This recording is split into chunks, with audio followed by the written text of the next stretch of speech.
Hello दोस्तों, नमस्ते। हम पूनम अवधि गीत। हम नंदनी लोकगीत भैया। आप सब का आज हम दोनों जनी एक ठी कजरी गीत लेके आई ही शुरू कर दे ही कजरी। और आप सबका कजरी गीत हमारे सबका कैसन लागे दोनों चैनल पे जाए, आप सभी सपोर्ट कर जी हैं। हमें गीत का सुना जे बहुत गर्मी है, इतना जान लिया कि पंखा बंद करे, बहुत गर्मी लागती है। सुनत जाए आप सही कि कौन महीनावा में अइबा मोर सजनवा, तड़पत मोर परनवाना। कौन महीनावा में अइबा मोर सजनवा, तड़पत मोर परनवाना।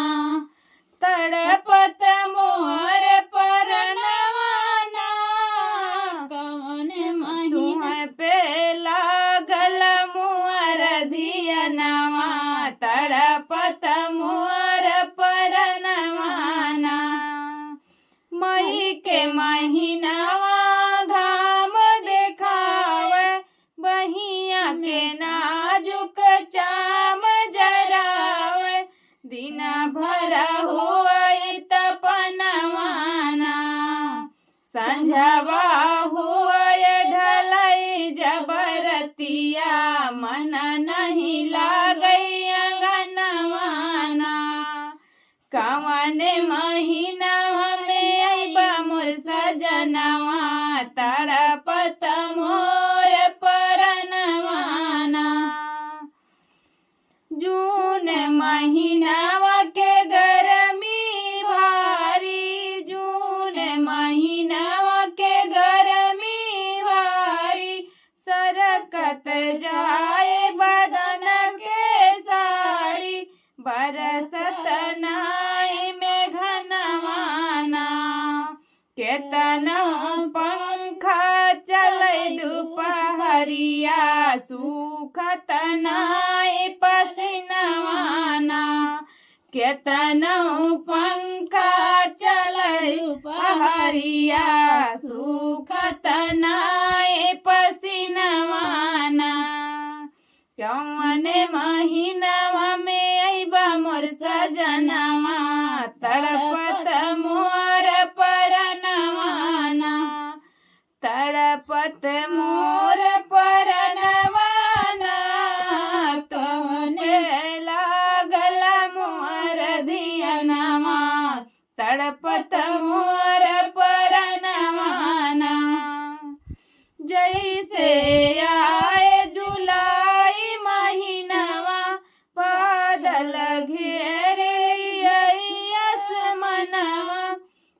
जैसे आए जुलाई महीनावा, बादल घेर आसमानवा। रही रही मिटई तपनवाना, कोयल बोलई बिरही बोलिया, बिन सुन लगई भवनवाना। कोयल बोलई बिरही बोलिया, पिया बिन सुन भवनवाना। पुरवैया के ठंडी बयरिया, रस रस फूले आम की डरिया।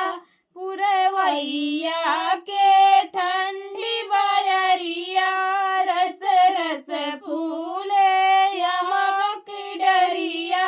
बदरा उड़य समनवाना, कम छैया के मधुर मिलनवा, जारत मोर बदनवाना।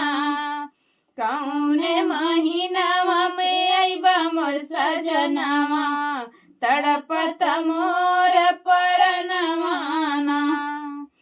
आए अगस्त के सुखद महीना, सैया मोर टिकट लैले नैना। आए अगस्त के सुखद महीना, सैया मोर टिकट कराई ना। व्याकुल भये नयनवाना, रिम झिम